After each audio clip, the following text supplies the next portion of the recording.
अगर आपको lower leg में यानी नीचे पिंडलियों में क्रैम्प्स का मसला है तो ये वीडियो आपके लिए।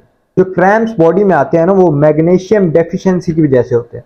आपकी बॉडी में मैग्नीशियम की कमी है तो आप उसके लिए या तो डॉक्टर को चेक कराएं या पहले आप इस तरह के फूड इस्तेमाल कर सकते हैं उसकी डेफिशिएंसी को खत्म करने के लिए।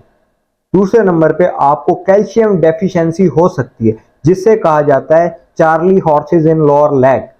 तो आपको कैल्शियम रिच सप्लीमेंट यूज करने या डाइट में अपना कैल्शियम इंक्रीज करना है, ये फूड आप यूज कर सकते हैं। तीसरे नंबर में आपको विटामिन B5 जिसे पेंटोथेनिक एसिड कहा जाता है, उसकी कमी की वजह से भी क्रैम्प्स आते हैं स्पेशली इन लोअर लेग्स। तो आपको ये तीन चीजें पूरी करनी है अपनी डाइट में। डाइट में नहीं होते डॉक्टर को जाएं, वो आपको सप्लीमेंट लिख देगा।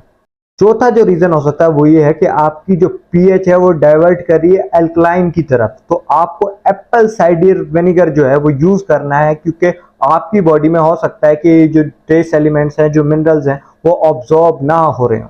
तो आपको एप्पल साइडर विनेगर जो है आप ये यूज कर सकते हैं। बहुत शुक्रिया।